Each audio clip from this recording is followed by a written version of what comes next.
الحمد لله الواجب وجوده وبقاؤه، الممتنع تغيره وفناؤه، العظيم قدره واستعلاؤه، العميم نعماؤه وآلاؤه، الدالة على وحدانيته أرضه وسماؤه، المتعالية عن شوائب التشبيه والتعطيل صفاته وأسماؤه، فاستواؤه قهره واستيلاؤه، ونزوله بره وعتاؤه، ومجيئه حكمه وقضاؤه، ووجهه وجوده أوجوده وحباؤه، وعينه حفظه وعونه اشتباؤه، وذهكه عفوه أو إذنه وارتضاؤه، ويده إنعامه وإكرامه واستيفاؤه،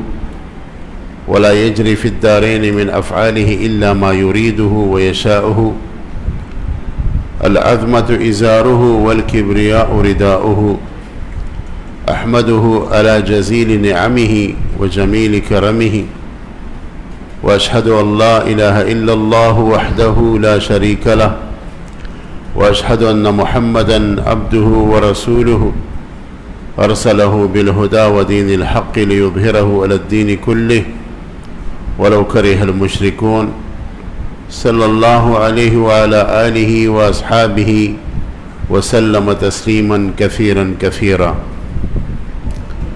أما بعد، فأعوذ بالله من الشيطان الرجيم. بسم الله الرحمن الرحيم. ليس كمثله شيء وهو السميع البصير. وقال سبحانه وتعالى: قل هو الله أحد الله الصمد لم يلد ولم يولد ولم يكن له كفوا أحد. وقال رسول الله صلى الله عليه وسلم: كان الله ولم يكن شيء غيره. وفي رواية: كان الله قبل كل شيء. وفي رواية ثالثة: كان الله ولم يكن شيء قبله. وفي معنى هذه الروايات الثلاثة جميعها كان الله ولم يكن شيء معه، أو كما قال عليه الصلاة والسلام: ألف مرة وبعدد كل ذرة. والحديث بأجمعها رواه الإمام المبجل أمير المؤمنين في الحديث أبو عبد الله محمد بن إسماعيل الجعفي اليماني البخاري رحمه الله تعالى رحمة عالية سابغة،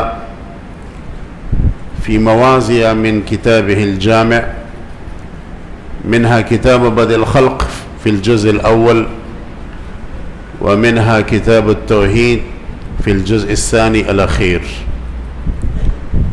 معزز ساتھیوں اور عزیز طلبہ کرام، میرے لیے بہت بڑی سعادت کی بات ہے کہ اللہ رب العزت نے اس مبارک مجلس میں حاضری کی توفیق عطا فرمائی، اور اپنی ہی جنس کے کہ خود بھی ایک طالب علم ہوں اور آپ حضرات بھی طالب علم ہیں، ان سے استفادہ اور افادہ کے ایک مجلس میں حاضری کی توفیق اللہ نے فرمائی، اور ایک بہت ہی حساس اور اہم اور اس زمانے کی اشد ضرورت کے عنوان سے ایک مجلس میں ہم سب حاضر ہوئے ہیں، اور وہ ہے علم کلام، جو تمام علوم میں اس زمانے کی عالمی سطح پر سب سے بہت زیادہ ضرورت اور توجہ کا محتاج ہے۔ تو ہمارے ہاں ایک دورہ ہوتا ہے تقریباً 10 دنوں کا، اس میں 700-800 تعداد الحمدللہ ہوتی ہیں، اور بہت سارے ساتھی یہاں موجود ہیں جو پہلے سے دورے میں شرکت کر چکے ہیں، اور الحمدللہ مختلف شہروں میں بھی اس طرح دورے منعقد ہو چکے ہیں. تو اس میں تقریباً میں اپنے محاضرات کو پڑھاتا ہوں جو 10-11 محاضرات پر مشتمل ہے اور پروجیکٹر پر آپ کو نظر آ رہی ہو. لیکن یہاں چونکہ وقت مختصر ہے اور میرے پاس تو وقت ہے, آپ حضرات کے پاس وقت نہیں ہے, تو آپ کے اوقات کا رعایت کرتے ہوئے اور حضرت محتمم صاحب جناب شیخ الحدیث حضرت مولانا منظور یوسف صاحب دامت برکاتہم العالیہ کے حکم پر ہم نے 2 ہی دن رکھے ہیں, بلکہ یہ کہیے کہ 2 ہی مجلسیں رکھے ہیں, دن بھی نہیں ہے. تو اس میں انشاءاللہ کوشش کریں گے کہ اللہ تعالیٰ کے فضل سے اور آپ حضرات کی نیک توجہات سے اور اساتذہ کی دعاؤں سے سمندر کو کوزی کے اندر بند کرنے کی ایک طلب کریں گے اور کوشش کریں گے. اور میری طرف سے یہ صحیح ہوگی انشاءاللہ اللہ کے فضل سے کہ مختصر اوقات میں آپ حضرات کے ذہن میں اس علم کی جوہری جو باتیں ہیں وہ اتار سکوں. بس آپ حضرات سے یہ ایک توجہ طلب امر ہے کہ میری طرف خوب توجہ دیجئے اور میری طرف قلباً اور قالباً حاضر ہو جائیے. ایسا نہ ہو کہ قالباً تو ادھر ہیں آپ اور قلباً کہیں اور ہے. سب سے بنیادی بات یہ ہے کہ ایک علم جو اشرف ہوتا ہے اور بلندی کی چوٹیوں کو وہ چھوتا ہے, اس کے لیے 3 وجہوں میں سے ایک وجہ چاہیے. یا تو اس وجہ سے وہ علم اشرف ہوتا ہے کہ اس کا موضوع بلند و بالا ہوتا ہے, یا وہ علم اس وجہ سے اشرف ہوتا ہے کہ اس کی ضرورت زیادہ ہو جاتی ہے, اور یا وہ علم اس وجہ سے بلند ہو جاتا ہے اور اشرف بن جاتا ہے کیونکہ اس کی براہین اور ادلہ بہت قوی ہوتی ہیں. ان تینوں وجہوں میں سے ایک ہی وجہ اس علم کی شرافت کے لیے کافی ہے. لیکن علم کلام وہ مبارک علم ہے کہ یہ تینوں وجوہ بیک وقت علم کلام کے اندر موجود ہے. اس وجہ سے اس علم کو رئیس العلوم کہا گیا ہے. پہلی وجہ موضوع کی شرافت ہے, تو علم کلام اس وجہ سے اشرف ہے کہ اس کی جو موضوع ہے وہ اللہ تعالیٰ کی ذات اور صفات ہے, اور دنیا اور آخرت میں سب سے اشرف ترین امر جو ہے وہ اللہ رب العزت کی ذات اور صفات کا مبحث ہے, اور وہی مبحث علم کلام میں بیان کی جاتی ہے اور اس کی تفصیلات میں متکلم گستہ ہے اور اس کو مثبت انداز سے پیش کرتا ہے. تو موضوع کی شرافت کی وجہ سے علم کلام بہت ہی عمدہ علم ہے, اور بہت سارے علماء کے نزدیک علم کلام کا جو موضوع ہے وہ اللہ تعالیٰ کی ذات اور صفات کی مباحث ہے. میرے خیال میں پوری دنیا میں یہیں تک گدو ہے کہ ہم اللہ تعالیٰ کو کیسے پائے, ہم اللہ تعالیٰ کے قرب کو کیسے حاصل کریں, اور اس علم میں اس قرب کی پہچان ہوتی ہے. تو یہ پہلی وجہ ہوئی اس علم کی شرافت کی وجہ سے. دوسری وجہ اس علم کی شرافت کی یہ ہے کہ اس کی ضرورت بہت زیادہ ہے. ضرورت 2 قسم پر ہے, ایک دنیاوی لحاظ سے اور ایک اخروی لحاظ سے. دنیاوی لحاظ سے تو یہ علم اشرف اس لیے ہے کہ اس علم کی برکت سے ایک تو آپ اپنے عقیدے پر مطمئن ہو جائیں گے, آپ کو دلی سکون حاصل ہوگا, اور دنیا میں سب سے بڑی دولت دلی سکون ہے, دلی اطمینان ہے, دلی مالداری ہے.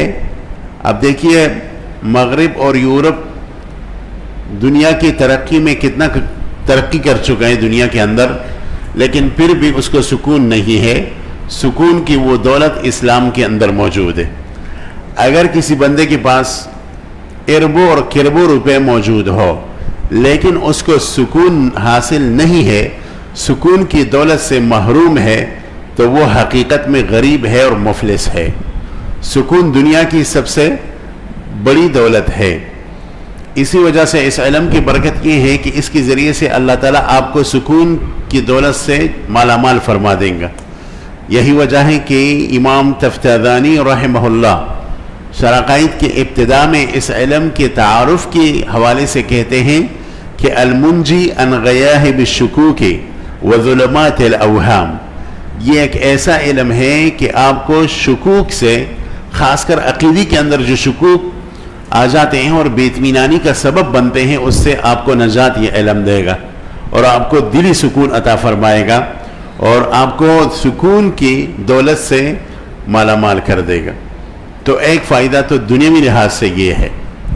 دوسرا فائدہ یہ ہے کہ یہ جو علم ہے، علم کلام، دنیاوی فوائد کے لحاظ سے جس دین پر آپ قائم ہیں، اسلام، اس کا احسن طریقے سے دفاع کر سکیں گے۔ اور ہم چاہتے ہیں کہ ہم اسلام کا دفاع کریں پوری دنیا کے سامنے اور عالمی فورم پر۔ تو اگر آپ اسلام کا دفاع کرنا چاہیں تو وہ علم کلام کے ذریعے سے ہی ممکن ہے۔ علم کلام کے علاوہ ایسا کوئی علم نہیں ہے کہ اس کے ذریعے سے آپ اپنی دین اسلام، جو نجات والی دین ہے دنیا اور آخرت کے لحاظ سے، اس کی دفاع کر سکے۔ لہٰذا جو آدمی علم کلام میں ماہر نہ ہو، چاہے اس کو لاکھوں احادیث کیوں یاد نہ ہو، اس کی فضیلت اپنی جگہ مسلم ہے اور اس کو ایک امر فاضل مستحضر ہے، اس کی فضیلت اپنی جگہ ہے، لیکن وہ دفاع کا احسن طریقے سے، اسلام کا دفاع احسن طریقے سے نہیں کر سکے گا۔ یہ مشاہدہ بھی ہے، تجربہ بھی ہے۔ 3 سال پہلے تقریباً یا 4 سال پہلے انگلینڈ کے ایک عالم دین میرے پاس آئے تھے، وہاں ماشاءاللہ خطیب بھی ہے، بہت مشہور ہے، اس کی شہرت ہے۔ تو وہ صفات کا مسئلہ اور عقائد کی کچھ مسائل سیکھنے کے لیے تشریف لائے تھے، کئی دن میرے پاس گزارے۔ میں نے ان سے برسبیلی تذکرہ پوچھا کہ انگلینڈ میں اسلام کی کیا کیفیت ہے۔ ان کا کہنا یہ تھا کہ انگلینڈ اگرچہ وہاں عیسائیت ہے، کرسچینٹی ہے، لیکن وہاں کے لوگ اب عیسائی بھی نہیں رہے۔ وہاں کے لوگ 100 میں سے 70% یا 80% ایتھیسٹ بن چکے ہیں، اللہ تعالیٰ کی وجود کی منکر بن چکے ہیں۔ نہ وہ یہودی رہ چکے ہیں اب، نہ وہ عیسائی رہ چکے ہیں، عیسائیت سے بھی نکل گئے اور اسلام کے قریب بھی بالکل نہیں آتے۔ پھر ان کا کہنا تھا کہ وہ پھر اپنے آپ کو مطمئن کرنا چاہتے ہیں، تو وہاں جو بعض حضرات ہیں ان کے پاس آ جاتے ہیں، مسلمان علماء کے پاس، اور ان سے وہ کہتے ہیں کہ ہم چاہتے ہیں کہ اسلام میں داخل ہو، لیکن پہلے ہمیں اللہ تعالیٰ کی وجود کا ہمیں قائل کرے۔ لیکن وہ قرآن کریم کا آیات پڑھ کر نہیں، احادیث پڑھ کر نہیں، دلائل قطعیہ کی ذریعے سے ہم قائل کریں تو تبھی ہم اسلام قبول کریں گے۔ اور ظاہر ہے اللہ تعالیٰ کی وجود کا اثبات کا متکفل علم کلام ہے، رسالت کی اثبات کا متکفل علم کلام ہے، سمیات کی اثبات کا متکفل علم کلام ہے۔ اور اس علم میں ان حضرات کو چونکہ مہارت حاصل نہیں ہوتی تو وہ دل برداشتہ وہاں سے اٹھ کر چلے جاتے ہیں اور اسلام قبول نہیں کرتے۔ ان کا کہنا تھا کہ اس وقت اگر کوئی چاہے کہ پوری دنیا میں اسلام کی احسن طریقے سے خدمت کرنا چاہے اور وہ ارادہ رکھتا ہو اور اسلام کا دفاع کرنا چاہے تو اسے چاہیے کہ علم کلام میں مہارت حاصل کرے، تب وہ مغرب میں اسلام کی دفاع کا احسن طریقے سے فریضہ سر انجام دے گا۔ اور اگر اس کو علم کلام میں مہارت نہ ہو تو وہ احسن طریقے سے اسلام کا خادم نہیں بن سکے گا۔ اس وقت پوری دنیا کو علم کلام کی سخت ترین ضرورت ہے، خاص کر طلباء کو، خاص تر علماء کو۔ میں پچھلی دنوں لاہور میں ایک دورہ پڑھا رہا تھا، ابھی ہمارے ہاں چھٹیاں چل رہی ہے، امتحان تھا، چھٹیاں تھی، تو اس موقع سے میں نے فائدہ اٹھایا اللہ کے فضل سے۔ تو لاہور میں ہم نے اپنے دورے میں حجت الاسلام مولانا قاسم نانوتوی کی ایک جامع کتاب جس کا نام ہی حجت الاسلام ہے وہ درسن رکھ لیا، اور 3 دنوں میں تقریباً 12-13 گھنٹوں میں اسے پڑھا لیا۔ اس میں کافی فضلاء تھے، مدرسین تھے، شیوخ الحدیث تھے، کالج اور یونیورسٹی کے پروفیسر تھے۔ ان کا کہنا یہ تھا کہ اس وقت پاکستان کی یونیورسٹیوں میں سب سے جو زورور فتنہ ہے اور خطرناک فتنہ ہے وہ الحاد اور زندقی کا فتنہ ہے۔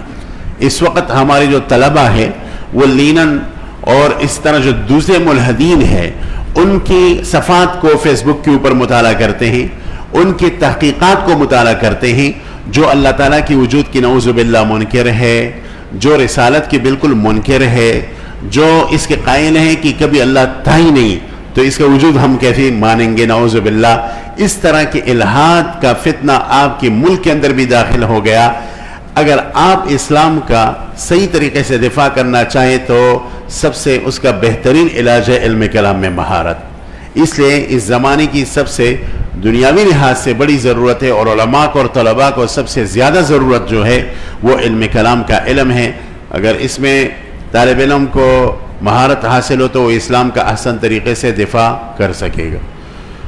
اور دنیاوی لحاظ سے یہ بھی ایک شرافت ہے کہ جو عالم دین علم کلام میں ماہر ہو تو اس کی قدر کو علماء ہی جانتے ہیں۔ اصل شہرت عوام میں معتبر نہیں سمجھی جاتی، شہرت وہ ہے جو علماء کے درمیان۔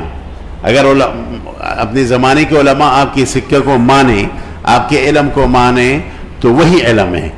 اور میرے خیال میں علماء اولیاء ہے، صلحاء ہے، اگر وہ آپ کی قدر اور منزلت اور علمیت کو مانے اور عمل کو مانے اور درجہ کو مانے، تو اس کا صاف مطلب یہ ہے کہ انشاءاللہ اللہ کے نزدیک بھی آپ کا درجہ بلند ہوگا۔ تو دنیاوی لحاظ سے وہ عالم جو علم کلام میں ماہر ہو وہ علماء میں رئیس ہوتا ہے، جس طرح کہ یہ رئیس العلوم ہے تو وہ رئیس العلماء بنتا ہے۔ اب تاریخ کو کنگالیں، تاریخ کو نکالیں، وہ علماء جو علم کلام میں ماہر تھے تو ان کو اپنے زمانے میں ریاست کا درجہ حاصل تھا۔ میں بطور مثال ایک عالم کا نام لیتا ہوں، امام عبدالحکیم سیالکوٹی رحمہ اللہ، جو سیالکوٹ کے تھے اور جنہوں نے بہت سارے معقولی اور کلامی کتابوں پر تحقیقات کی ہے، حواشی لکھی ہے۔ یہ شاہ جہان کے بادشاہ کے زمانے میں تھا، جو آج سے تقریباً 400 سال پہلے گزرے ہیں، اور یہ وہ عالم تھے جن کو بہت بڑی اہمیت حاصل تھی۔ یعنی شاہ جہان بادشاہ اس کے قدر کو جانتے تھے، قدر زر زرگر شناست۔ تو ان کے بارے میں آتا ہے، ان کے سوانح نگاروں نے لکھا ہے کہ وہ ان کی قدر سے واقف تھے، تو کئی دیہات جو ہے، جو ہزاروں جریب اور ہزاروں ایکڑ زمین ہے، وہ ان کے لیے وقف کر دی تھی اور ان کو دی تھی، اور ان کو یہ کہا تھا کہ آپ کو معاش کی فکر کی ضرورت نہیں ہونی چاہیے، آپ جو ہے نا صرف تصنیف و تالیف کریں اور طلبہ کو پڑھائیں۔ اس کی برکت یہ ہوئی کہ انہوں نے بہت ساری کتابوں پر جو ہے نا حواشی لکھے ہیں، انہوں نے بہت ساری کتابیں لکھی ہیں، بہت ساری مغلق کتابوں کی شروح لکھی ہے۔ آپ نے نام سنا ہوگا خیالی کا۔ خیالی ہمارے ہاں مشکل ترین کتاب سمجھی جاتی ہے، اور یہاں تو میرے خیال میں طلبہ جانتے بھی نہیں۔ ہمارے ہاں الحمدللہ درجہ تکمیل میں ہم خوب پڑھاتے ہیں اور زور شور سے پڑھاتے ہیں۔ یہ جو خیالی ہیں شرعقائد کی شرح ہے اور مغلق شرح ہے۔ پرانے زمانے میں جب علامہ سیالکوٹی نے اس کے اوپر شرح اور حاشیہ نہیں لکھا تھا تو اس عالم کی گھر پر ایک جھنڈا ہوتا تھا، علم ہوتا تھا، اور یہ نشانی ہوتی تھی کہ یہ خیالی ملا ہے اور یہ خیالی پڑھانے والی استاذ ہے۔ تو علامہ خیالی کی کتاب پر جب انہوں نے حاشیہ لکھا تو یہ کہاوت مشہور ہو گئی کہ میں موم سے لوہا بنا سکتا ہوں اور لوہے سے موم بنا سکتا ہوں۔ لوہے سے موم بنا سکتا ہوں مراد اس سے خیالی ہے کہ حاشیہ خیالی لوہے کی طرح بالکل سخت کتاب ہے، لیکن جب انہوں نے اس کے اوپر حاشیہ لکھا تو لوہے سے بالکل موم بنا دیا۔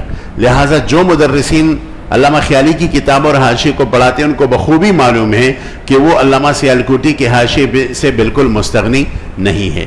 اور یہ بات بھی ان کے سوانح میں لکھی ہے کہ شاہ جہان بادشاہ نے 2 مرتبہ اس کو جو ہے نا تولا ہے چاندی کے ساتھ۔ ایک طرف جو ہے چاندی رکھ دیتے اور دوسری طرف اس کو بٹا دیتے، تو ہر دفعہ تقریباً 86 کلو جو چاندی ہے وہ نکلی۔ علماء تو ماشاءاللہ باری بھی ہوتے ہیں، تو 86 کلو چاندی وہ نکلی، اور پھر وہ کہتے تھے کہ آپ کو ہدیہ میں نے کر دیا، اور کہتے تھے کہ میں اس طرح بھی آپ کو انعام پیش کر سکتا تھا، لیکن میں چاہتا ہوں کہ ایک متکلم اور ایک عالم دین کی اس طریقے سے عزت افزائی کی جائے کہ وہ تاریخ کا ایک حصہ بن جائے، کہ لوگ مثال میں پیش کریں کہ عالم کی عزت اس طرح کی جاتی ہے۔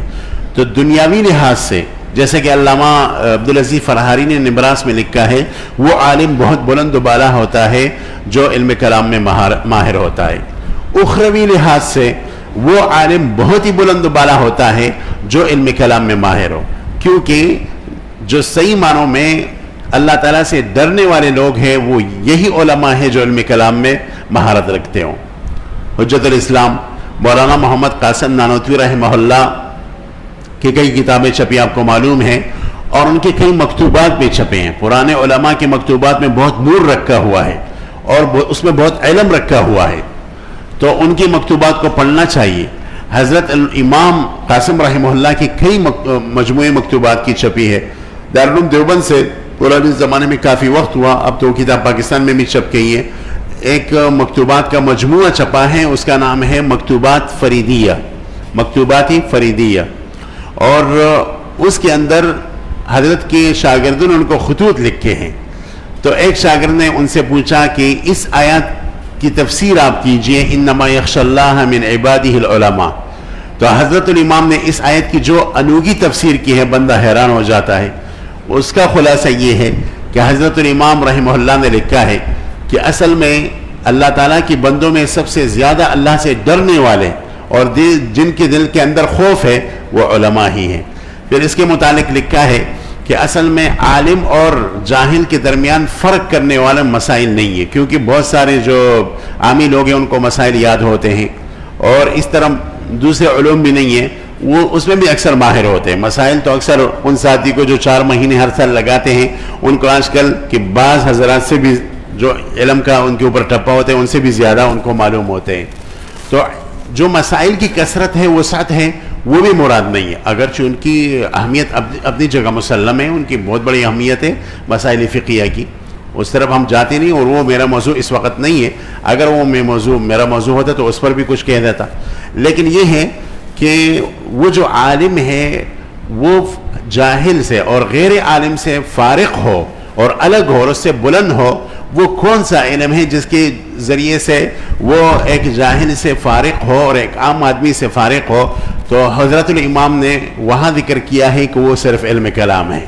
علم کلامی ہے کہ ایسا علم ہے ایک مشکل کہ اس کے ذریعے سے وہ عالم بنے گا اور عام آدمی سے وہ الگ ہو جائے گا. اور یہی وجہ ہے کہ جب علم کلام کے اندر سیر الی اللہ اور سیر فی اللہ ہوتا ہے تو جو عمل کے ساتھ علم کلام میں ماہر ہو وہ اللہ تعالیٰ سے سب سے زیادہ ڈرنے والا ہوتا ہے.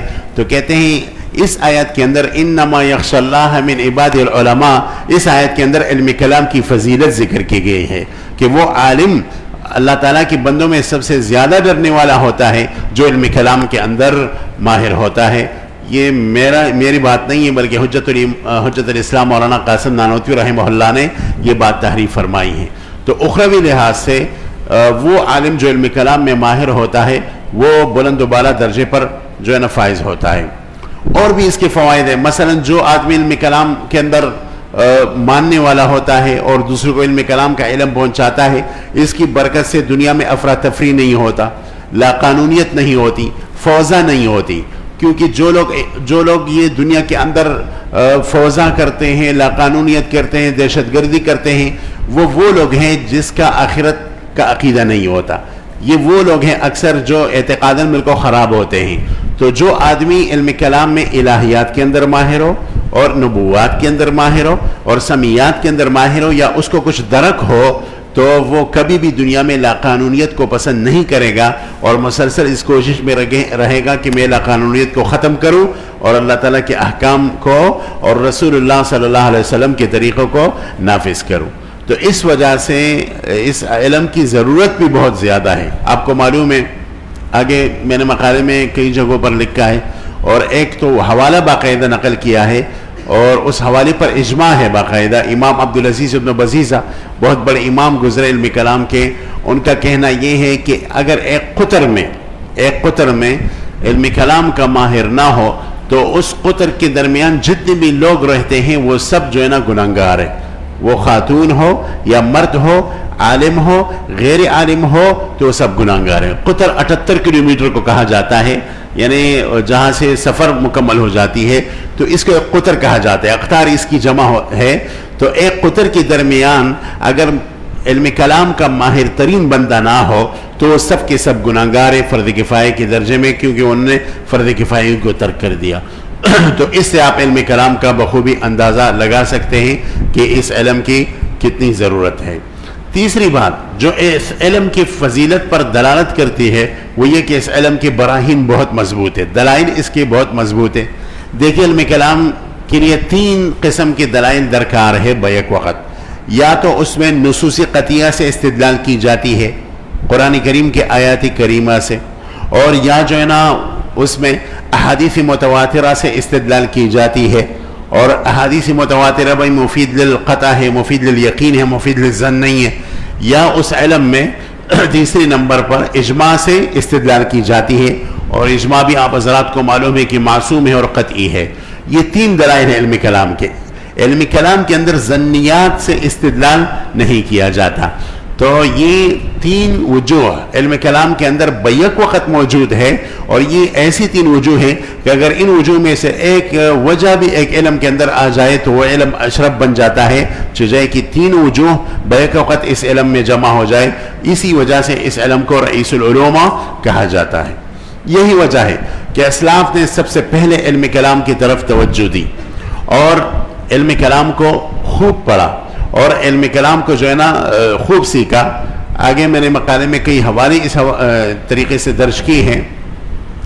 ایک روایت ہے امام زاہد صفار رحمہ اللہ نے اپنی کتاب تلخیص الادلہ میں نقل کی ہے کہ حضرت عبداللہ بن عمر رضی اللہ تعالیٰ عنہ فرماتے ہیں کہ رسول اللہ صلی اللہ علیہ وسلم کے زمانے میں ہم قرآن سے پہلے ایمان اور عقیدی کو سیکھتے تھے.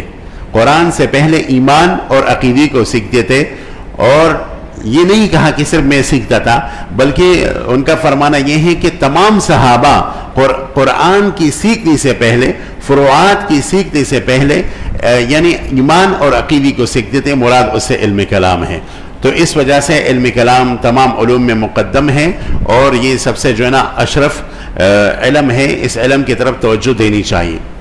ہمارے یہاں دوسرے جو اسلاف ہیں حضرت عمر رضی اللہ تعالیٰ عنہ کے متعلق سنن دارمی میں یہاں میں نے ایک روایت نقل کی ہے اور بہت ہی جامع روایت ہے.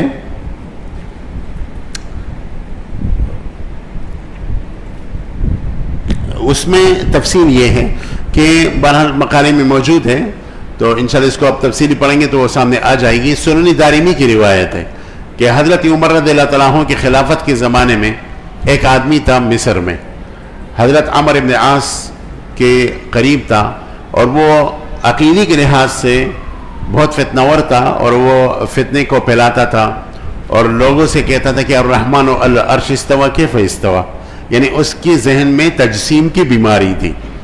حضرت عمر بن عاص نے اس کو طلب کیا. اس نے اپنی بات دہرائی. انہوں نے کہا یہ تو بہت خطرناک مسئلہ ہے. ان کو گرفتار کیا اور پھر مدینہ منورہ امیر المؤمنین حضرت عمر کے پاس بھیجا اور اس کا نام تھا سبیغ ابن عسل. سبیغ ابن عسل. اور حضرت عمر رضی اللہ تعالیٰ عنہ کو وہ خط دیا جو حضرت عمر بن عاص نے لکھا تھا اور اس میں ان کے عقائد کا تذکرہ تھا. تو اس مخاطب سے سبیغ ابن عسل سے حضرت عمر نے پوچھا کہ آپ کی یہی عقائد ہے؟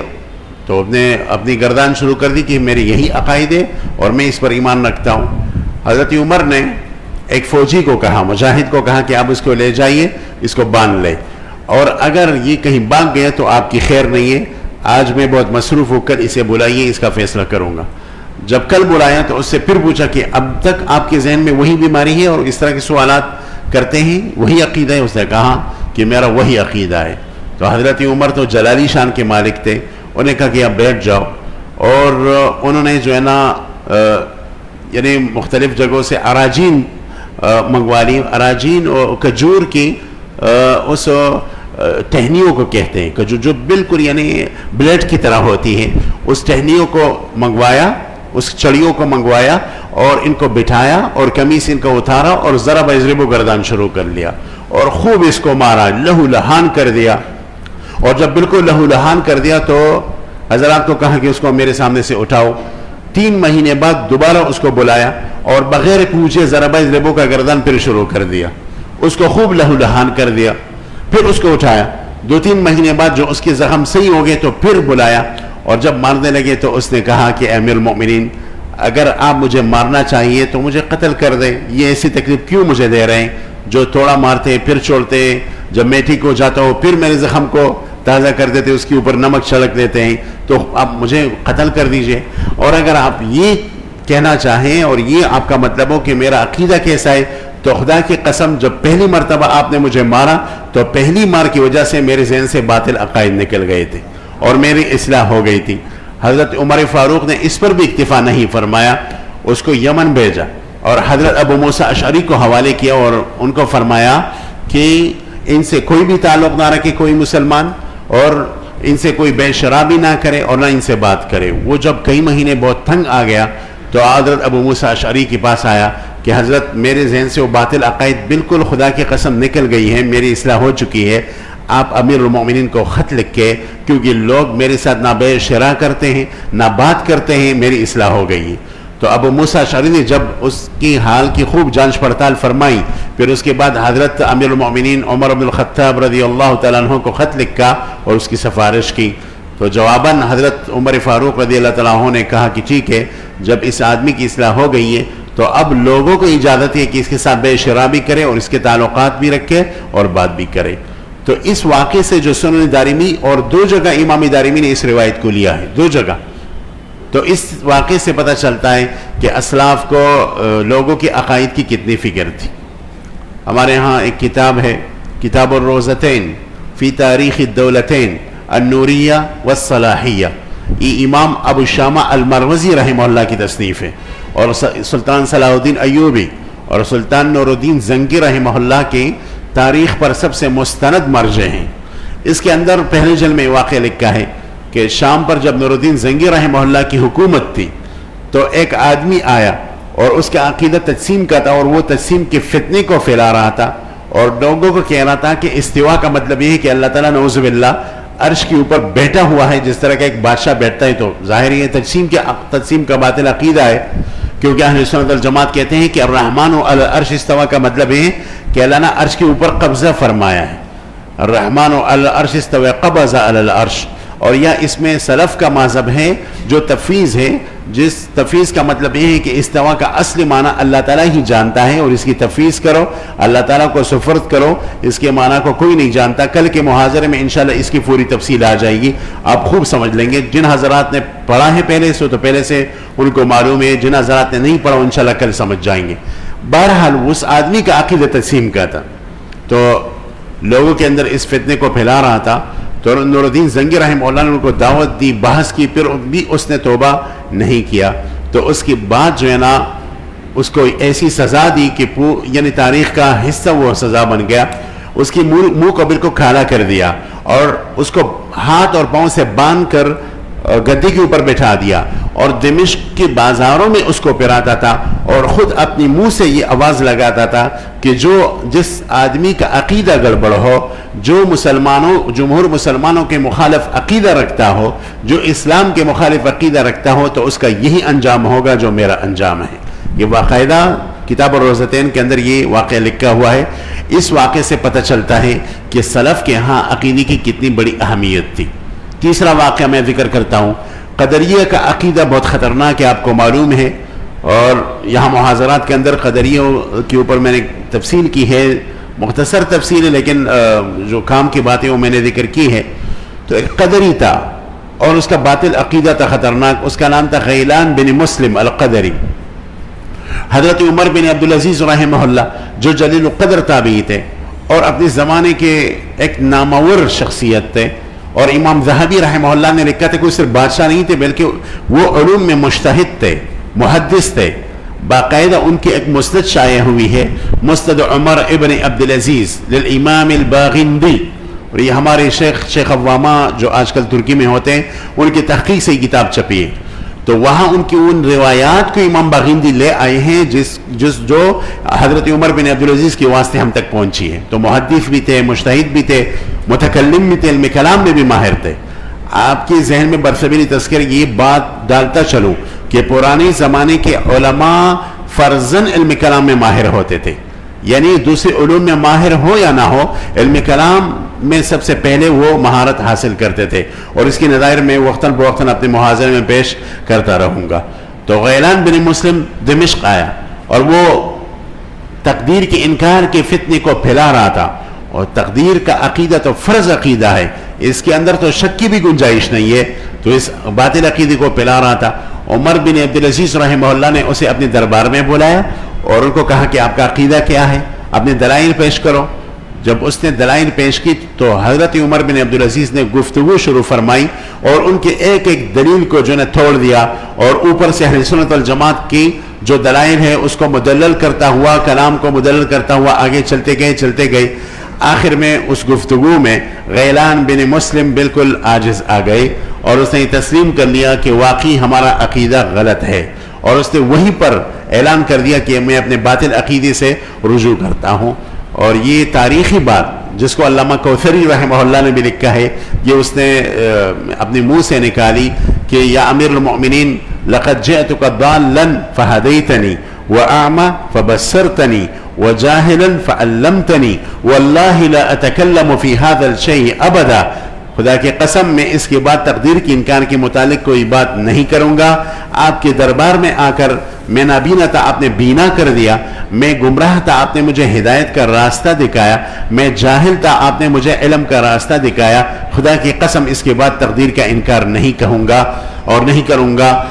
اور پھر ابھی اس زمانے میں جو عمر بن عبدالعزیز رحمہ اللہ جلیل القدر تابعی، ان کا باقاعدہ کتاب چھپا ہے رسالۃ القدر بیروت سے، وہ الحمدللہ میرے پاس موجود ہے۔ اس واقعے سے بھی پتہ چلتا ہے، اس کتاب سے بھی پتہ چلتا ہے کہ حضرت عمر بن عبدالعزیز کو مسلمانوں کے عقائد کی کتنی فکر تھی اور ان کے عقائد کی تصحیح کے لیے کتنے فکر مند تھے۔ تو میرے عزیز بھائیوں، آپ کو یہ بتاتا چلوں کہ عقیدے کی اہمیت بہرحال مسلم ہے، اور ہمارے سلف صالحین نے اس عقیدے کو بہت اہمیت دی۔ صحابہ میں بھی یہ کیفیت تھا، اور صرف مردوں میں نہیں، خواتین میں بھی تھا۔ امی محترمہ حضرت عائشہ رضی اللہ تعالی عنہا کی روایت بخاری شریف میں موجود ہے، اور دور حدیث کے طلبہ نے پڑھا ہوگا، علماء حضرات کی نظر سے گزرا ہوگا کہ ان کے پاس ایک خاتون آئی اور کہنے لگی، استفہاماً انداز سے کہنے لگی کہ ایام مخصوصہ میں عورت تو جو روزے نہیں رکھتی بعد میں تو اس کی قضا کر لیتے ہیں، تو کیا نماز کی بھی قضا کرے گی؟ یعنی سوال کا انداز یہ تھا کہ ہمیں نماز کی بھی قضا کرنی چاہیے۔ حالانکہ شرعی مسئلہ تو یہ ہے، اجماع سے ثابت ہے کہ عورت ایام مخصوصہ کے بعد ان روزے جو ہیں ان کی قضا کرے گی، اور نمازوں کی قضا ان کے اوپر نہیں، اس پر اجماع ہے تمام مسلمانوں کا، مذاہب اربعہ کا۔ لیکن یہ جو ہے خوارج کا مذہب یہ ہے کہ نہیں، جس طرح روزوں کی قضا کرے گی خاتون، اسی طریقے سے نمازوں کی بھی قضا کرے گی، اور یہ باطل مذہب ہے۔ تو اس نے اس انداز میں سوال کیا حضرت عائشہ رضی اللہ تعالیٰ عنہ سے کہ کیا نمازوں کی بھی ہم قضا کریں گے؟ یعنی اس کا مطلب یہ تھا کہ آپ مجھے میری موافق جواب دیں۔ تو حضرت عائشہ رضی اللہ تعالی عنہا نے ان کی طرف گھور کر دیکھا اور فرمایا، احروریت انتی، احروریت انتی، یہ روایت موجود ہے، کیا تمہارا تعلق خوارج کے اس باطل فرقے سے ہے کہ مجھے اس پر اکسانا چاہتی ہوں کہ میں فتویٰ دوں کہ ایام مخصوصہ کے بعد وہ خاتون نمازوں کی بھی قضا کرے گی؟ تو کبھی بھی اس طرح نہیں کر سکتی۔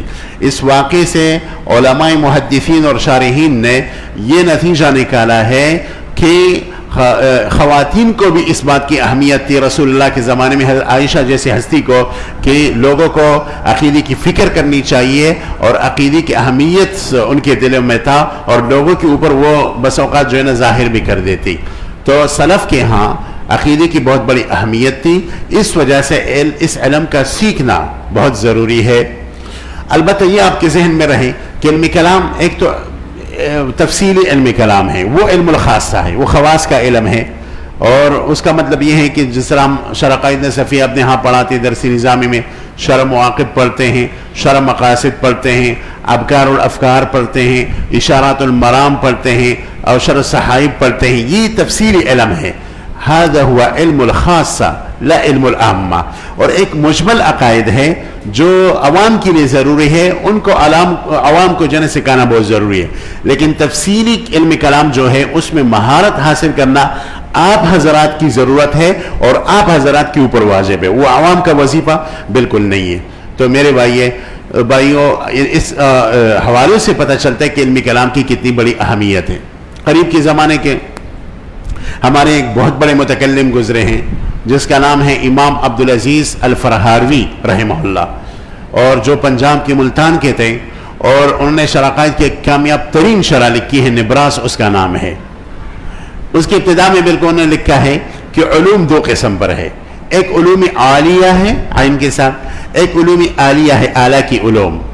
تو علوم عالیہ تو آپ کو معلوم ہے، منطق ہے، بلاغت ہے، صرف ہے، نحو ہے، بیان ہے، یہ چیزیں علوم عالیہ ہے. فلسفہ ہے جو ہمارے ہاں مدارس میں پڑھائی جاتی ہے، علوم عالیہ ہے. اور ایک ہے علوم عالیہ عین کے ساتھ جو مقصودی علوم ہے. انہوں نے پھر ذکر فرمائی کہ مقصودی علوم 6 قسم پر ہے.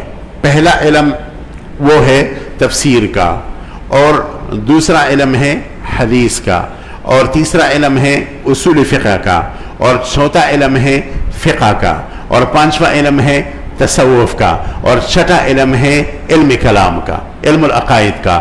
پھر انہوں نے باقاعدہ تصریح فرمائی ہے کہ ان 6 علوم میں سے رئیس العلوم، جس علم کو یہ خطاب حاصل ہے، جس علم کو یہ لقب حاصل ہے، وہ علم کلام ہے. تو علم کلام ان 6 علوم میں سے ریاست کا درجہ رکھتا ہے. یعنی اس کا مطلب یہ ہے کہ محدث تب تک محدث نہیں بن سکتا جب تک کہ وہ متکلم نہ ہو. مفسر تب تک مفسر نہیں بن سکتا جب تک کہ وہ علم تفسیر میں ماہر نہ ہو. اور اسی طرح فقیہی، اور اسی طرح اصول فقہ کا ماہر، اور اسی طرح تصوف کا. اس اجمال جس کو عبدالعزیز فرہاروی رحمہ اللہ نے اس اجمال کو ذکر فرمائی، اس کی تھوڑی میں تفصیل کر دوں. ہم سب سے پہلے تفسیر کو لیتے ہیں. اگر کوئی مفسر قرآن کریم کی تفسیر کو بیان کرے یا لکھ کے تفسیر کو، اور اسے علم کلام میں مہارت حاصل نہیں ہے، تو وہ بدترین ٹوکرے کھائے گا.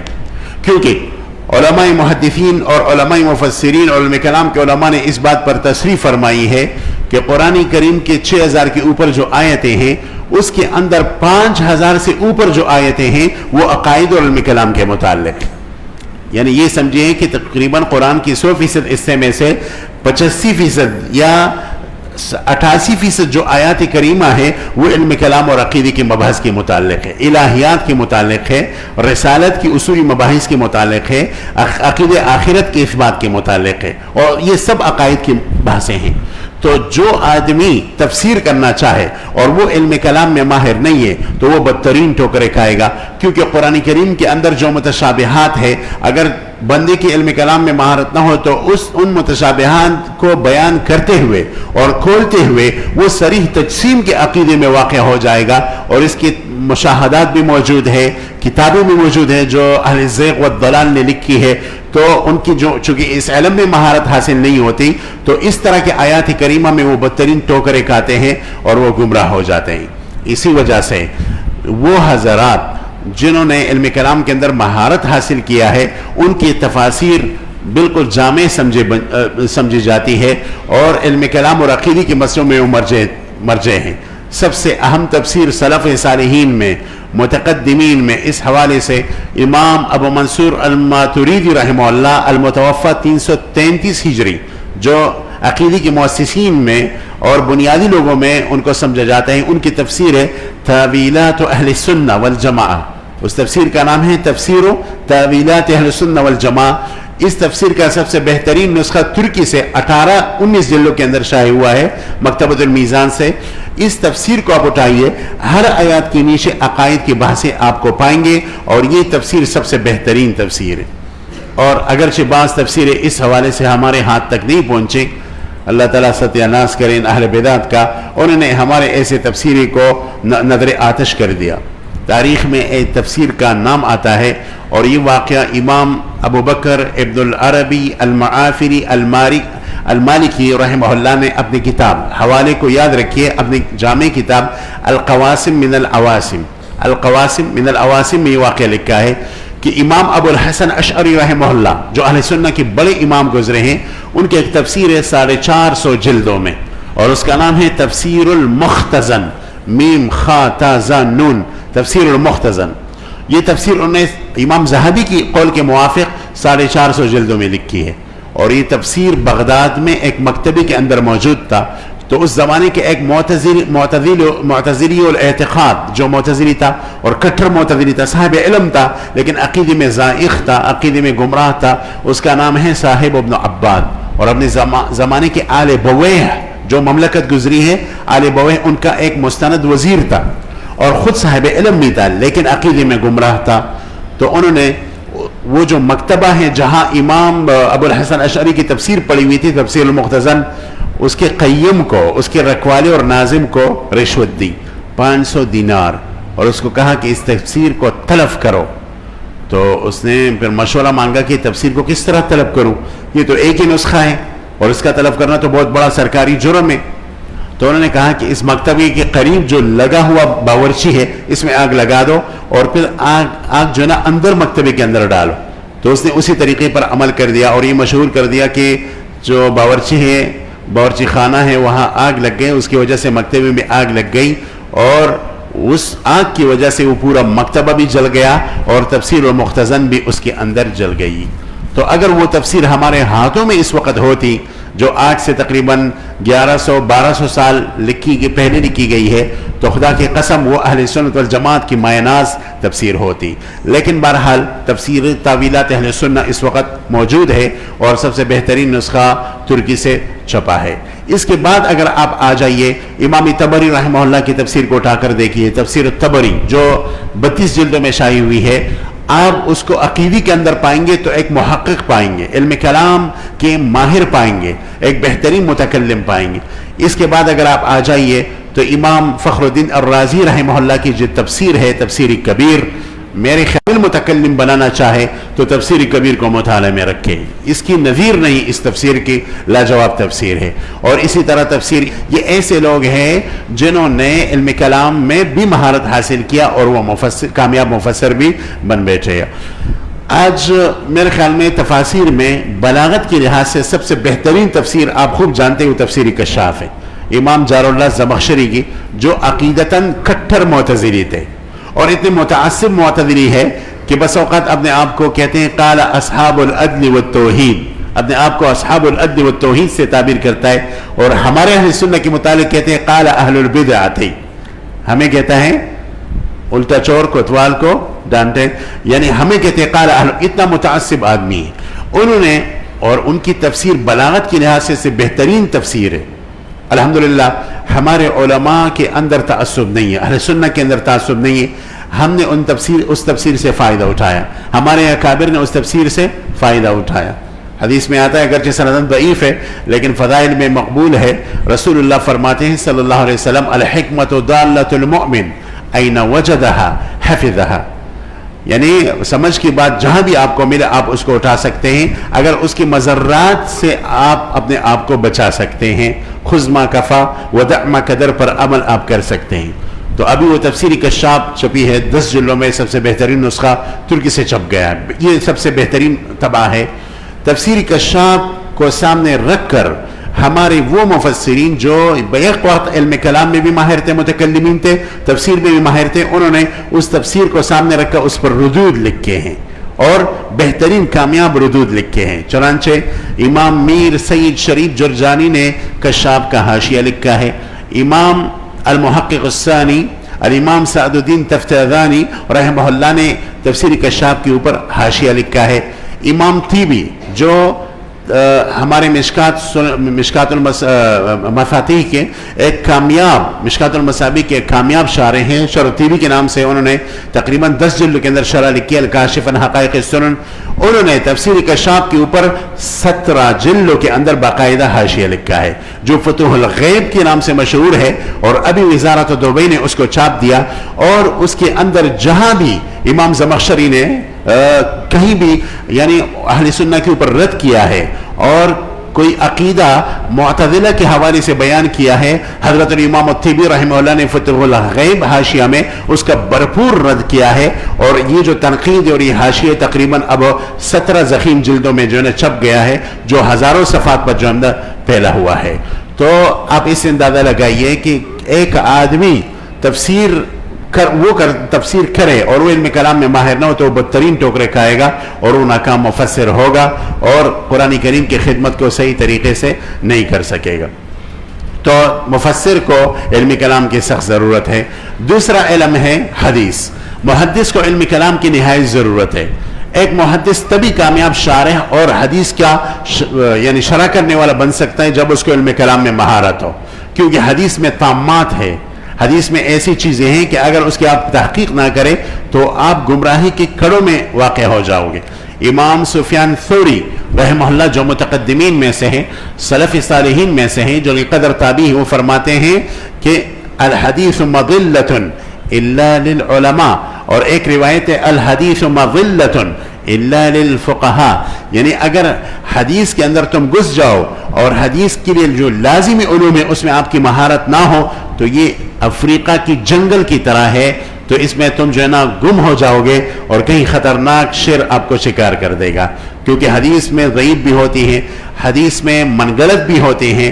روافض نے حضرت علی کے متعلق تقریباً 3 لاکھ احادیث منگلت کر دیے ہیں، تو اس سے اپنے آپ کو کیسے بچاؤ گے؟ اچھا، بہت سارے احادیث اللہ تعالیٰ کی صفات کے متعلق ہے، خلق اللہ آدم علی صورتہ، یہ اللہ تعالیٰ کی صفات کے متعلق ہے۔ ینزل اللہ تبارک و تعالی کل لیلہ فی ثلثہ الاخیر، یہ حدیث النزول صفات کے متعلق ہے۔ اس طرح سینکڑوں احادیث صفات کے متعلق ہے۔ اگر آپ کے علم کلام کے اندر مہارت نہ ہو تو اس احادیث کی غلط تشریح کرو گے اور تجسیم کے بدترین عقیدے میں واقع ہو جاؤ گے۔ اسی وجہ سے وہ محدثین جو بیک وقت محدث بھی ہیں، شارحین بھی ہیں، اور دوسری طرف وہ متکلم بھی ہیں، انہوں نے ان احادیث کے لیے باقاعدہ الگ کتابیں لکھی ہے کہ جن کے ظاہر پر اگر عمل کرو تو تجسیم کے خطرناک عقیدے اور کنویں میں پڑ جاؤ گے، ان کی باقاعدہ شرح لکھی ہے۔ اس حوالے سے میں آپ کو چند کتابیں دکھاتا ہوں، وہ آپ اپنے حرز جان بنائیے، یہ کتابیں آپ کی بہت کام کی ہیں۔ ان میں سے ایک کتاب ہے امام عبد الرحمن ابو الفرج ابن الجوزی رحمہ اللہ تعالی، جو 6 صدی کے ابتدائی زمانے میں تھے اور اپنے زمانے کے مایہ ناز محدث، محقق، مفسر، فقیہ اور کتنے علوم میں وہ ماہر تھے۔ انہوں نے ایک کتاب باقاعدہ لکھی ہے اور اس کا نام ہے دفع شبہ التشبیہ بأکف التنزیہ، دفع شبہ التشبیہ بأکف التنزیہ۔ اس کتاب کے اندر تقریباً انہوں نے 60 احادیث کو لیا ہے، اور وہ احادیث ہے کہ اگر ان کے ظاہر پر عمل کرو تو تجسیم کے عقیدے میں پڑ جاؤ گے۔ تو ان احادیث کے اس مایہ یونس نے خوبصورت شرح لکھی ہے، اصول بنائے ہیں اور اصول ذکر کی ہیں۔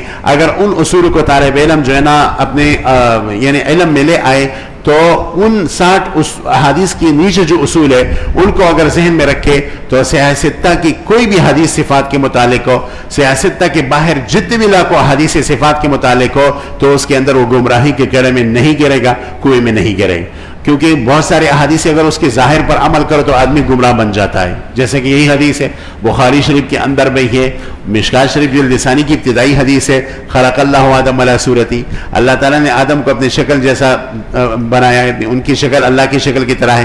تو شکل تو اس ذات کی ہوتی ہے جو حادث ہے، اللہ تعالیٰ کی ذات تو قدیم ہے، وہ تو شکل سے پاک ہے، تو کس طرح اس حدیث میں کہا خلق اللہ آدم علی صورتی؟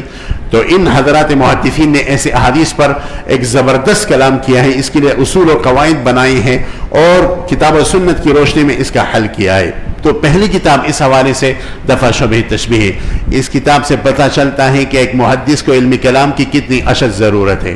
اسی سلسلے کی ایک اور کتاب ہے، وہ امام سیف اللہ المسلول علی المجسمہ والمعتزلہ، الامام فخر الدین الرازی رحمہ اللہ، صاحب تفسیر الکبیر جو ہمارے ائمہ اور اکابر میں ہے، ان کی کتاب ہے تاسیس التقدیس فی علم کلام، اور اس کا دوسرا نام اساس التقدیس بھی ہے، اور یہ اپنے زمانے کی مشہور کتابوں میں سے ہے۔ اس کتاب کی اہمیت کا اندازہ اس سے لگائیے کہ اس فن یعنی علم کلام کے ماہرین کا کہنا یہ ہے، جیسے کہ کوثری کا، کہ وہ کتاب ینبغی ان یکتب بماء الذہب، ایسی کتابیں کہ آب زر سے لکھی جائے تو اس کے لائق ہے، اور یہی رائے ہمارے اکابر میں حضرت مولانا ادریس کاندیلوی رحمہ اللہ ہے کی ہے کہ وہ کتاب ینبغی یکتب بماء الذہب۔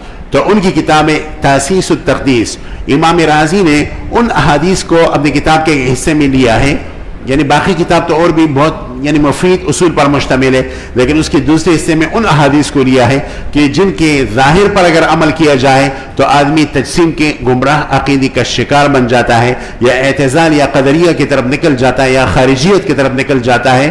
ان احادیث پر خوبصورت کلام کیا ہے۔ تو اس کلی کی یہ دوسری کتاب ہے۔ ایک تیسری کتاب ہے اسی حوالے سے، وہ امام بدر الدین ابن جمعہ نے لکھی ہے۔ امام بدر الدین ابن جمعہ اپنے زمانے کے مایہ ناز محدث محقق ہے، اور امام شمس الدین الذہبی جیسے آدمی کی استاد ہے، اور ابن قیم رحمہ اللہ کی بھی استاد ہے، مانے ہوئی شخصیت ہے۔ بہت ساری کتابیں ہیں امام بدر الدین ابن جمعہ کی، مشہور شافعی ہیں، عقیدے میں اشاعرہ کے اور اہل سنت کے امام ہیں۔ ان کی کتاب ہے ایضاح الدلیل فی قطع حجج اہل التعطیل، کیا نام ہے؟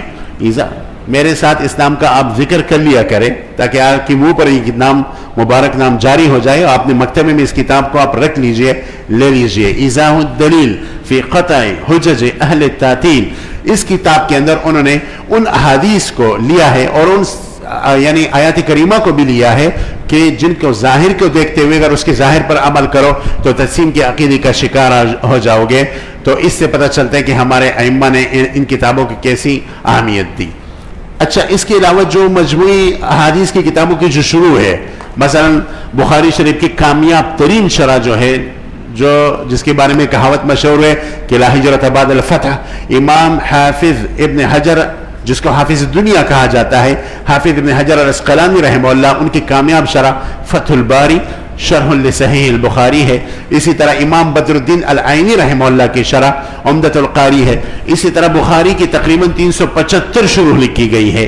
ابھی ایک دراسہ چھپا ہے, اس کے اندر یہ تحقیق مصنف نے کی ہے کہ بخاری کی تقریباً 375 شروح اس کے زمانے تک, آج سے تقریباً 20 سال پہلے یہ کتاب لکھی گئی ہے, اس کے زمانے تک تقریباً 375 شروح لکھی گئی ہے. ان میں سے جو بھی شارح آپ اٹھائیے, جو بھی شرح اٹھائیے, وہ علم کلام کا امام پہلے ہوگا, بعد میں وہ محدث ہوگا. ان سے پتہ چلتا ہے, ان نصوص سے اور ان حوالہ جات سے, کہ محدث تبھی حدیث کی شرح کر سکتا ہے جب وہ علم کلام میں ماہر ہو. بخاری شریف کی جو مشہور شروح ہے جو اب چپ کرا رہی ہے, شرح ابن بطال ہے, وہ ایک طرف تو محدث ہے, دوسری طرف وہ علم کلام کے بلا مدافع امام ہے اور اپنے زمانے کے مشہور متکلم ہے, امام ابن بطال المالکی رحمہ اللہ. بلکہ حافظ ابن حجر اکثر عقیدے کے حوالے انہی سے لیتا ہے اور ان سے استفادہ جو ہے نا کرتا ہے. اسی طرح اب التوضیح جو ابن ملقن کی شرح ہے, جو 36 جلدوں میں بھی شائع ہوئی ہے, امام ابن ملقن رحمہ اللہ عقیدے کے ایک طرف متکلم ہے تو دوسری طرف حدیث کے شارح ہیں, فقیہ بھی ہے. تو عرض کرنے کا مقصد یہ ہے کہ وہی آدمی حدیث کی صحیح طریقے سے شرح کر سکتا ہے جو علم کلام میں ماہر ہو, وہ حدیث کی خدمت کر سکتا ہے. تیسرے علم کی طرف آ جائے, علم الفقہ ہے. آپ کی توجہ ہے نا بذرات کی. فقہ جو ہے یہ تو فقیہ کے علم کلام کی بہت سخت اشد ضرورت ہوتی ہے. اگر فقیہ کو علم کلام کا علم نہ آئے تو اس کے سامنے ایسے فتاوی جات آ جاتے ہیں جس کے اندر سے وہ گمراہ ہونے کا خطرہ ہوتا ہے, اور اس کی نظائر بہت ہیں, اس کے مشاہدات بہت ہیں, میرے سامنے تجربیات بھی ہے کہ بہت سارے ایسے حضرات جس سے فقہ کے حوالے سے ان کی شہرت ہوتی ہے لیکن علم کلام میں بالکل بیچارے اب جس سے بے خبر ہوتے ہیں, وہ بس وقت ایسے فتویٰ شائع کر لیتے ہیں جو بہت خطرناک ہوتا ہے. ہمارے ملک ایک مشہور مجلہ ہے جس کا نام لینا میں گوارہ نہیں کرتا, اور مشہور ادارہ ہے, وہاں سے ایک فتویٰ شائع ہوا. اس فتوے میں لکھا ہوا تھا کہ اللہ تعالیٰ کے اوپر شخص کا اطلاق ہوتا ہے یا نہیں ہوتا, شخص کا اطلاق ہوتا ہے یا نہیں ہوتا. اہل سنت والجماعت کا یہ عقیدہ ہے. حافظ ابن حجر عسقلانی نے بخاری شریف کی کتاب التوحید کے نیچے بھی یہ بحث کی ہے, ابن بطال نے بھی اس کے اوپر بحث کی ہے, ابن ملقن نے توضیح کے اندر بھی بحث کی ہے, اور امام بدر الدین عینی نے بھی عمدۃ القاری کے اندر کتاب التوحید کے نیچے بحث کی ہے کہ لا شخص اغیر من اللہ. اس حدیث کے نیچے ان سب اہل سنت کا اتفاق ہے کہ اللہ کے اوپر شخص کا اطلاق نہیں ہو سکتا, کیونکہ شخص یہ عبارت ہے جسم کے قد و قامت سے, اللہ جسم سے پاک ہے, لہذا شخص کا اطلاق اللہ تعالیٰ کے اوپر نہیں ہوتا. تو وہاں سے ان سے پوچھا گیا تھا کہ شخص کا اطلاق اللہ کے اوپر ہوتا ہے, تو انہوں نے کہا ہاں, شخص موجود کو کہتے ہیں, اس وجہ سے اللہ تعالیٰ کے اوپر شخص کا اطلاق ہو سکتا ہے. تو شخص کا موجود کا معنی کرنا شخص کا, یہ لغت کی کسی کتاب میں بھی نہیں ہے. آپ لغت کی کسی بھی کتاب کو اٹھائیے, معجم مقاییس اللغہ کو اٹھائیے, کتاب تاج اللغہ و صحاح العربی للجوہری کو اٹھائیے, تاج العروس کو اٹھائیے, لسان العرب کو اٹھائیے, جدید لغت کو اٹھائیے, شخص کے متعلق لکھا ہوگا کہ جسم کے قد و قامت. تو اس وجہ سے شخص کا اطلاق اللہ تعالیٰ کے اوپر نہیں ہو سکتا, لیکن وہاں اس دارالافتاء سے فتویٰ شائع ہوا کہ شخص کا اطلاق اللہ تعالیٰ کے اوپر جائز ہے. تو اس طرح کے شاذ قسم کے فتوے آ جاتے ہیں کیونکہ اس فقیہ کا علم کلام کے اندر مہارت نہیں ہوتا. اور آپ کو یہ بات بخوبی معلوم ہے کہ ہمارے ہاں فتاوی جات میں جس کتاب سے شروع ہوتی ہے, یعنی فقہ کے عام درسی کتابوں میں تو کتاب الطہارت سے شروع ہوتی ہے نا, لیکن ہمارے ہاں فتاوی جات میں کتاب العقائد سے ابتدا ہوتی ہے. یہ آپ کو بخوبی معلوم ہے. حکیم الامت الامام اشرف علی تھانوی رحمہ اللہ کی کتاب امداد الفتاوی اٹھائیے, اس کا ابتدا کتاب العقائد ہے, اور جو فتوے رہ گئے تھے اس کو چھٹی جلد کے اندر بطور استدراک دوبارہ شائع کیا گیا. حضرت مفتی شفیع رحمۃ اللہ علیہ نے اس کو دوبارہ بھی شائع فرمایا. تو اس کی ابتدا میں میرے کو کتاب العقائد ہے، اور فتاوی دارالعلوم دیوبند کو اٹھائیے، اس کی ابتدا میں کتاب العقائد ہے۔ دوسری فتاوی جات کو آپ اٹھائے جا سکتے ہیں، میں نے تو ویسی مثال پیش کر دی جو سینکڑوں کی تعداد میں، اس کی ابتدا میں کتاب العقائد ہے۔ اس سے واضح یہ پتہ چلتا ہے کہ اگر مفتی کو علم العقائد اور علم کلام میں مہارت حاصل نہ ہو تو وہ فتوے میں جو ہے نا ٹھوکر کھائے گا، اور اس کی طرف سے غلط فتوے امت کو ملیں گے۔ آپ فقیہ کے لیے علم کلام کی اشد ضرورت کا اس سے اندازہ لگائیے کہ ہمارے ہاں فقہ حنفی میں کتاب الطہارت سے ابتدا ہوتی ہے، اور بعض جگہوں میں ہماری جو درسی کتابیں ہیں یا فقہ کی جو کتابیں ہیں جو فتاوی جات سے ہٹ کر ہیں، مسائل کی کتابیں، تو اس کی بھی ابتدا کتاب العقائد اور علم کلام سے ہوتی ہے، عقائد سے، اور اس کی بہت ساری مثالیں۔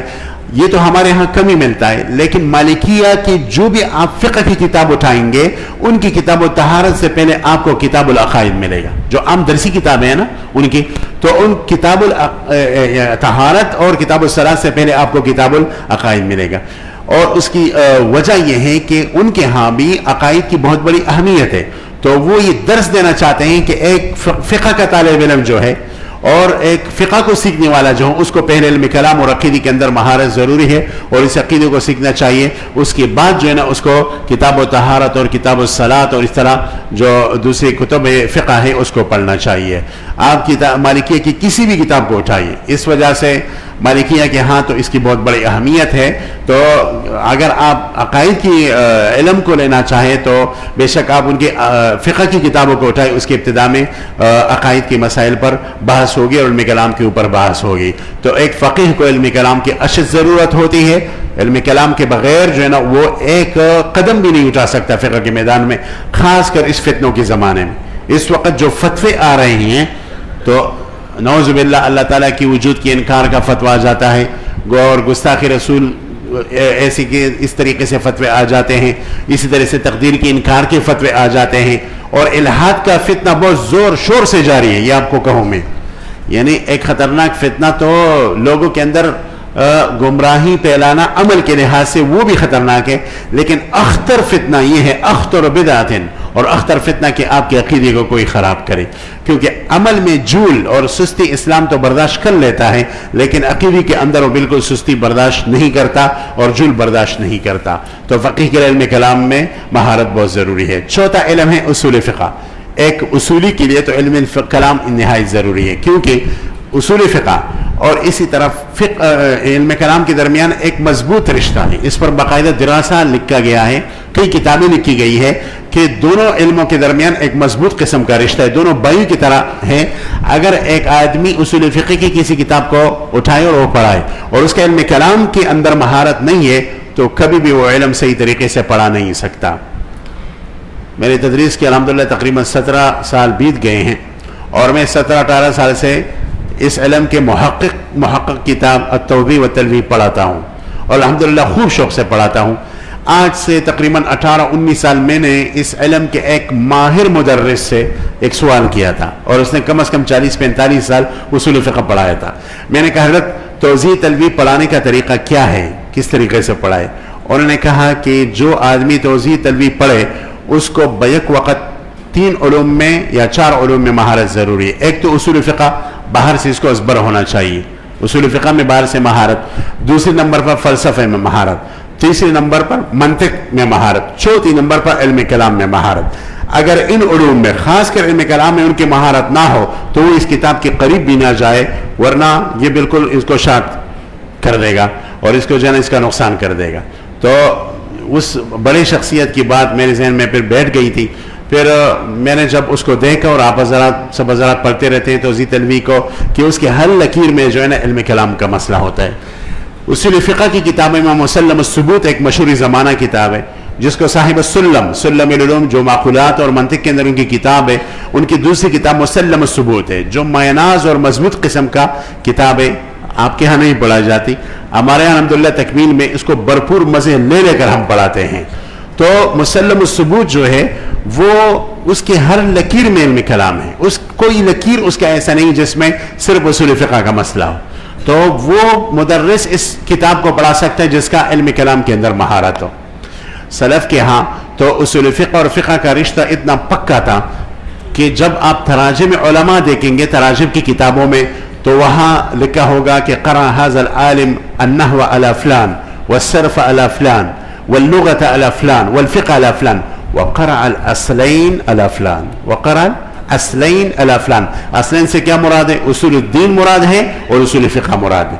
اور اصلین ایک آدمی سے کیوں پڑھتا تھا؟ کیونکہ اس زمانے میں جو آدمی علم کلام کا ماہر ہوتا تھا وہی علم اصول فقہ کا ماہر ہوتا تھا. تو اصول فقہ اور علم کلام دونوں کا ایک بہت ہی نہایت مضبوط رشتہ ہے.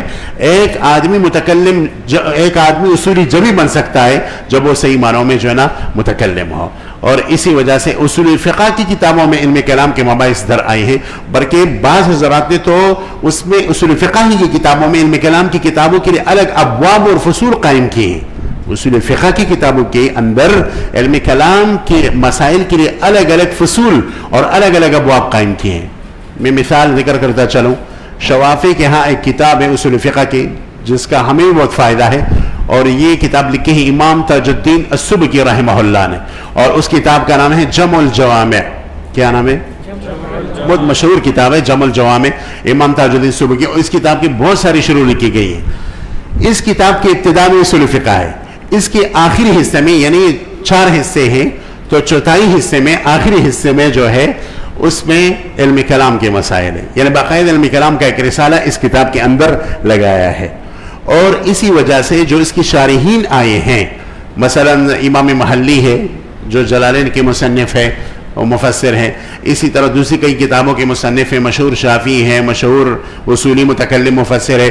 اس کی اگر آپ شرح 4 جلدوں کے اندر اٹھا کر دیکھیے جو اس کتاب کی لکھی ہوئی ہے جمع الجوامع، اس کے اندر آخری حصے میں علم کلام کے بہترین مباحث آپ کو ملیں گے. امام بدر الدین زرکشی رحمہ اللہ ایک عالم گزرے ہیں، مجھ سے ایک بہت بڑے آدمی نے جو اصول فقہ کے اندر ماہر تھا، تو بس اوقات سوالات کرتے رہتے ہیں وہ حضرات مجھ سے، ان کا حسن ظن ہے. تو ان سے مجھ سے پوچھا کہ آپ مجھے ایک ایسی جامع کتاب اصول علم کلام کی آپ کہیے کہ میرے میدان کے قریب ہو، میرے میدان کی قریب ہو. تو میں نے ان سے کہا کہ آپ نے جمع الجوامع کا مطالعہ کیا ہے؟ انہوں نے کہا کہ ارادہ ہے، مطالعہ نہیں کیا. میں نے کہا آپ ہی کی میدان کی کتاب ہے اصول فقہ کی، آپ اس کو اٹھائیے، اس کو اول سے تمت تک پڑھیے، بس اس کے اندر مہارت حاصل کیجئے، آپ کو اصولی کلام یا علم کلام اور اصول دین کے اندر خود بہت مہارت حاصل ہو جائے گا. تو یہ بات میں نے اس لیے ذکر کی کہ اس کا جو آخری حصہ ہے نا وہ علم کلامی کے مسائل پر مشتمل ہے. اس کی بہت ساری شروع ہیں اس کتاب کی جمع الجوامع کی. ایک کامیاب شرح ہے، اس کا نام ہے تشنیف المسامع شرح جمع الجوامع. یہ امام بدر الدین الزرکشی نے یہ لکھی ہے. کیا نام ہے؟ تشنیف المسامع شرح جمع الجوامع. یہ 4 جلدوں کے اندر چھپی ہے. اس کی 3 جلد، پہلی دوسری تیسری اس کو نہ اٹھائیے. چوتھی جلد جو ہے وہ جمع الجوامع کی شرح ہے. یہ علم کلام کے سب سے بہترین کتاب ہے. پھر میں نے اس اصولی شخصیت کو کہا کہ آپ تشنیف المسامع جو چوتھی جلد ہے اس کو آپ مطالعے میں رکھیں. جب انہوں نے مطالعہ کیا تو بعد میں اپنے ملاحظات ذکر فرمائی. اس نے کہا کہ میں آپ کو اب ہر نماز کے بعد دعائیں دیتا ہوں کیونکہ اس کتاب سے مجھے فائدہ جو پہنچا ہے اس کا میں فکر نہیں کر سکتا. تو آپ کی خدمت میں بھی عرض ہے کہ ایک اصولی جو ہے اور جو اصول فقہ کے ماہر ہوتا ہے اس کو علم کلام کے بغیر بالکل درک نہیں ہے، اور وہ ایک قدم بھی آگے نہیں بڑھا سکتا اس علم مبارک علم کے بغیر. تو اس وجہ سے ایک اصولی کے لیے متکلم ہونا بہت ضروری ہے. یہ 4 علوم ہو گئے. 5واں علم ہے تصوف. تو صوفی کا تو پورا جو گنجینہ ہے اور پورا علم وہ تو علم کلام کے سے باہر نکلتا ہی نہیں، کیونکہ صوفی کا کام کیا ہے؟ سیر اللہ، سیر فی اللہ. اور عقیدی میں کیا ہوتا ہے؟ سیر اللہ، سیر فی اللہ. تو جو صوفی علم کلام میں ماہر نہ ہو تو وہ پھر تصوف کے اندر مہارت کا دعویٰ کرے، بہت خطرناک ہے. اس سے یہ تقسیم کے اندر گھسے گا. اگر صحیح علماء اور صحیح پیروں کے ہاں اس نے زانہ میں تلمس طے نہیں کیا اور صحبت اختیار نہیں کی، اگر محقق صوفی کے سامنے اس نے اپنے منازل کو طے کیا ہے تو ٹھیک ہے. اگر محقق صوفی کے سامنے اس نے منازل طے نہیں کیے تو وہ تقسیم کے بالکل باطل عقیدے میں جو ہے نا گرے گا.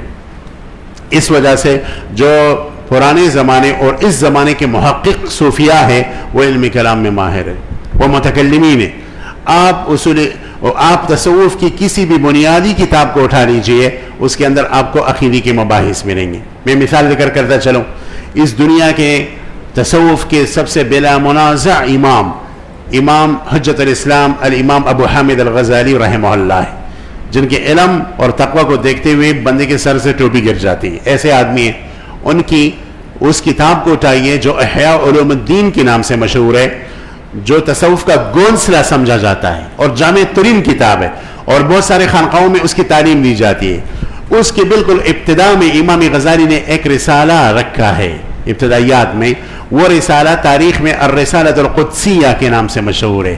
الرسالۃ القدسیہ فی قواعد العقائد، الرسالۃ القدسیہ فی قواعد العقائد. اس رسالے کے اندر علم کلام کے تمام مسائل مذکور ہیں. تو اس کا مطلب یہ ہے کہ اگر صوفی تصوف کے اندر دخل اندازی شروع کرے تو سب سے پہلے علم کلام میں مہارت حاصل کرے، کیونکہ علم کلام کے مہارت کے بغیر وہ جب عقیدے کے اندر بحث کرے گا، سیر اللہ اور سیر فی اللہ کرے گا، تو وہ باطل عقائد میں ضرور پڑے گا. تو اس وجہ سے صوفی کے لیے علم کلام کے اندر مہارت بہت ضروری ہے. امام غزالی کی یہ کتاب جو بالکل احیاء علوم الدین کی ابتدا میں ہے، الرسالۃ القدسیہ، اس کو اپنے زمانے اور بعد کے زمانوں میں اتنی شہرت حاصل ہو گئی کہ اور علماء نے اس کو الگ کیا اور اس پر باقاعدہ الگ سے شروح لکھی ہے. اس کا میں انشاءاللہ جو ہمارا دوسرا نشست ہے عشاء کے بعد، اس کا انشاءاللہ میں ذکر کروں گا اس میں کہ کن کن نے الرسالۃ القدسیہ کی شروح لکھی ہے اور الگ سے اس کو چھاپا ہے. تو اس کی اہمیت آپ اس سے جو ہے نا لگا سکتے ہیں کہ صوفیہ کے ہاں علم کلام کی کتنی بڑی اہمیت ہے. صوفیوں کی ایک اور کتاب ہے صوفیہ حضرات کی، اور بہت مسلم کتاب ہے اس فن کی، اس کا نام ہے الرسالۃ القشیریہ. الرسالۃ القشیریہ. اور الرسالہ قشیریہ کو آپ اٹھائیے تو اس کے جو امام ہیں امام ابو القاسم القشیری، اس کے مصنف، وہ اہل سنت کے بلا مدافع امام ہیں.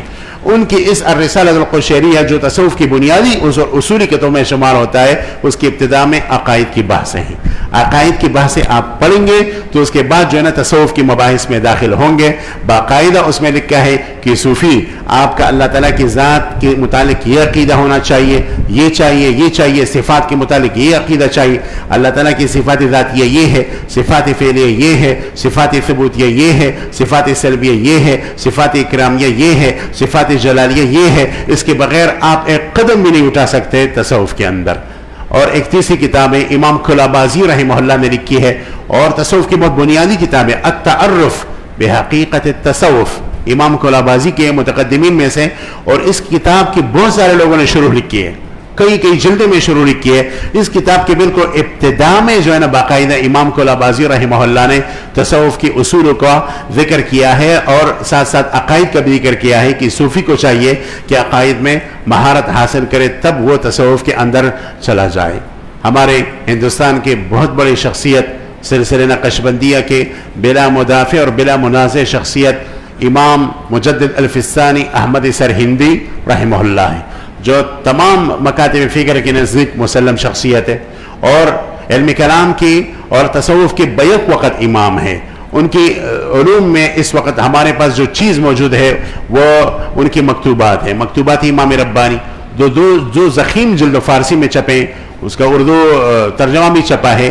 میں کہتا ہوں اس کے اندر علم کلام کی اتنی زبردست اور عمیق بحثیں ہیں، گہرے مباحث ہیں.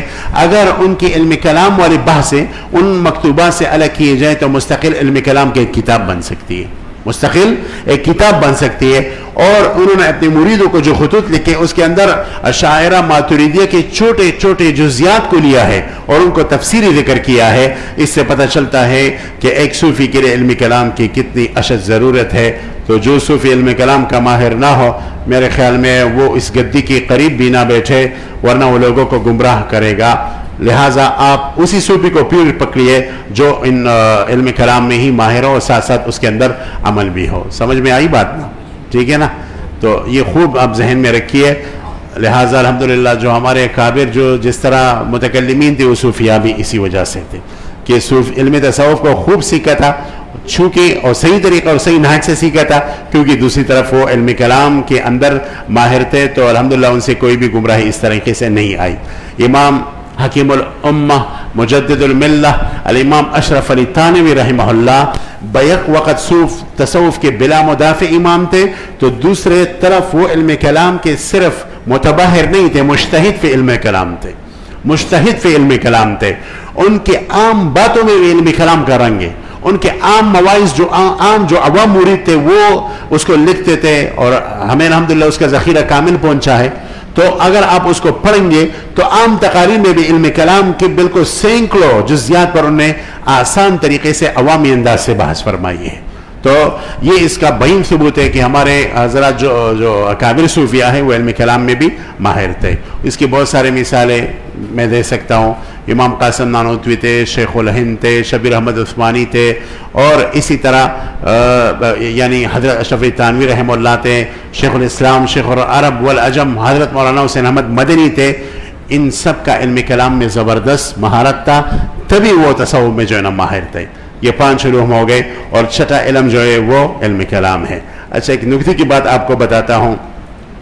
شیخ نور الدین عطر رحمہ اللہ جو ابھی فوت ہوئے ہیں اور شام کے بہت اچھے محدث تھے، حنفی تھے، انہوں نے ایک کتاب لکھی تھی اپنے سسر پر. ان کے سسر تھے شیخ عبداللہ سراج الدین، بہت بڑے محدث تھے، وہ بھی حنفی تھے، اور وہ حفاظ حدیث میں آتا ہے. 1 لاکھ سے زیادہ احادیث ان کو ازبر تھی، اور ان کی کتابوں کا مطالعہ کر لیا کرے. شیخ عبداللہ سراج الدین ان کی کتابوں میں نور رکھا ہوا ہے، بہت اچھے لکھتے ہیں اچھے انداز سے. اور ہمارے شیوخ کے شیخ ہیں شیخ عبداللہ سراج الدین، شیخ عوامہ رحمہ اللہ نے بھی ان سے پڑھا ہے، اور ان کے علوم کے وارث ہے شیخ عوامہ جو ہمارے استاد ہے. تو شیخ عبداللہ سراج الدین کے اوپر نور الدین عطر صاحب نے کتاب لکھی، ان کے سسر بھی تھے. تو انہوں نے لکھا ہے کہ جو 6 علوم ہیں علوم عالیہ، جو میں نے آپ کے سامنے شمار کر لی، جو عالم ان 6 علوم میں مہارت کا درجہ حاصل کر لے تو اس کو شیخ الاسلام کہا جاتا ہے. پھر انہوں نے کہا ہے کہ شیخ الاسلام، جو آدمی ان 6 علوم میں ماہر ہو جاتے ہیں ان کو آپ شیخ الاسلام نہ کہیں تو یہ ظلم ہے، اور جو آدمی ان 6 علوم میں ماہر نہ ہو اور ان کو آپ شیخ الاسلام کہیں یہ بھی ظلم ہے. تو یہ نکتے کی ایک بات ہے، الحدیث بالحدیث یذکر کے حوالے سے میں نے آپ کی خدمت میں عرض کر دی. تو بھائیوں، آپ خوب اندازہ لگائیے کہ علم کلام کی ہمارے ہاں کتنی بڑی اہمیت ہے. ایک اور اہم جو آپ کے ذہن میں بات ڈالنا چاہتا ہوں. کتنا وقت گزر گیا؟ عشاء کا نماز کس وقت ہے؟ ہاں 2 منٹ ہے. تو پھر کیا کرے، یہ نشست تو یہی مکمل ہو گئی. ٹھیک ہے، آگے جو مباحث ہے، یعنی اگر اس کو اگر ہم آگے چلائیں تو گھنٹوں چل سکتا ہے. اختصار سے کام لیتے ہوئے اس پر یہی جو ہے نا مختصر کر دیتے ہیں. اس کے بعد جو ہے نا ایک اور نشست ہے، وہ اشاعرہ ماتریدیہ کا تعارف ہے. تو کیا کرے، وہ حضرت تو آ گئے، ان سے آپ پوچھیں.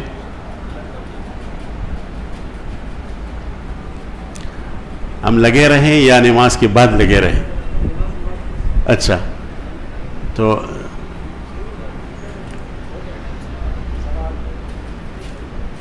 کیا کرے شیخ؟ اچھا ٹھیک ہے، تو 15 منٹ ہے نا. ٹھیک ہے، تو ٹھیک ہے، نماز کے بعد پھر دوسری نشست.